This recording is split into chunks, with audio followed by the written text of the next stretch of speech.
Halo teman-teman, saya akan menjelaskan teori atom John Dalton.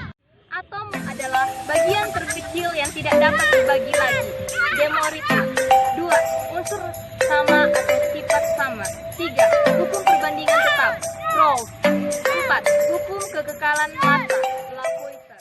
Atom Dalton menurut sejarahnya. Teori atom Dalton adalah teori yang paling tua.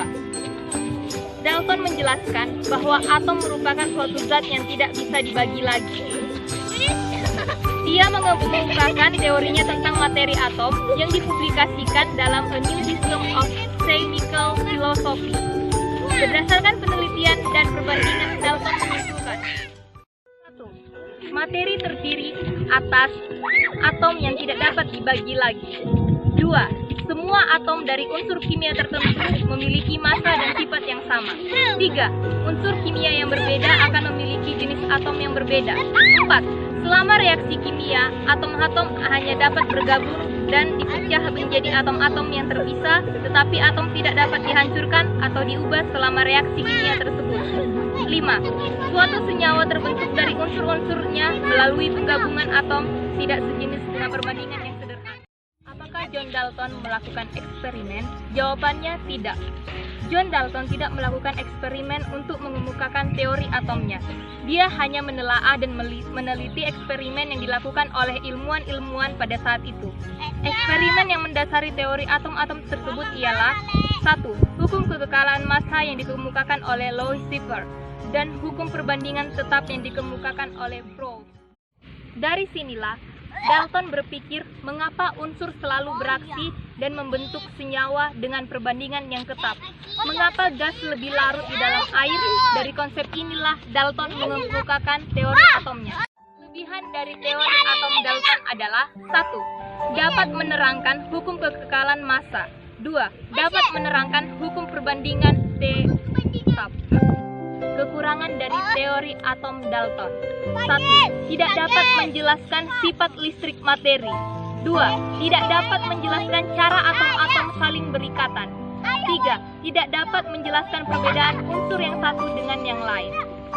Baiklah teman-teman, saya sudah menjelaskan tentang teori atom Dalton. Dan saya akan memberi kesimpulan pada teori tersebut.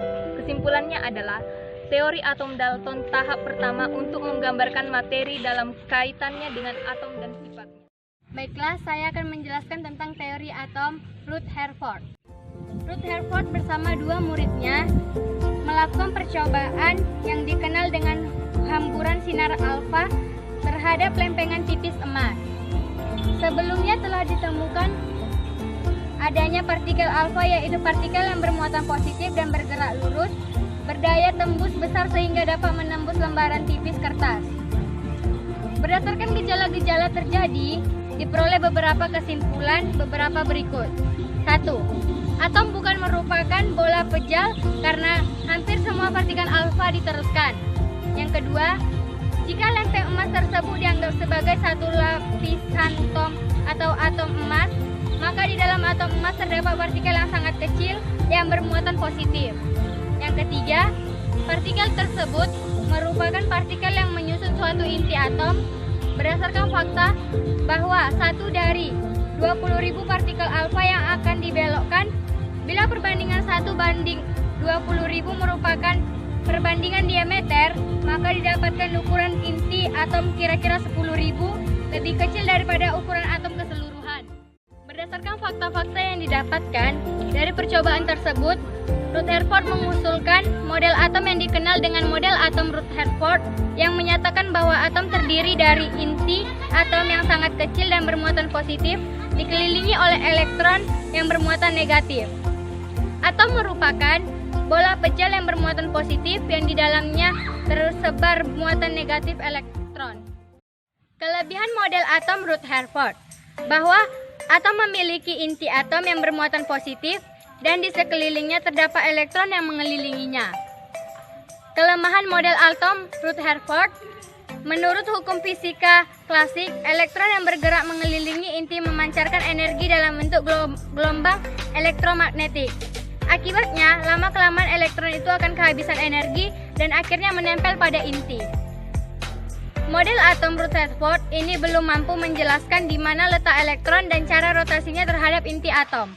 Yang kedua, elektron memancarkan energi ketika bergerak sehingga energi atom menjadi tidak stabil. Yang ketiga, tidak dapat menjelaskan spektrum garis pada atom hidrogen atau H. Baiklah teman-teman, saya akan menjelaskan tentang teori atom Bohr. Pengertian teori atom Bohr. Model atom Bohr mengemukakan bahwa atom terdiri dari inti berukuran sangat kecil dan bermuatan positif dikelilingi oleh elektron bermuatan negatif yang mempunyai orbit. Penjelasan dari teori atom Bohr yaitu mengajukan teori atom Bohr ini pada tahun 1915 karena model atom Bohr merupakan modifikasi dari model atom Rutherford. Paham teori atom Bohr, terjadi penyimpangan untuk atom yang lebih besar dari hidrogen, tidak sanggup membuktikan imbas zaman, yaitu spektrum atom yang lebih rumit apabila atom ditempatkan pada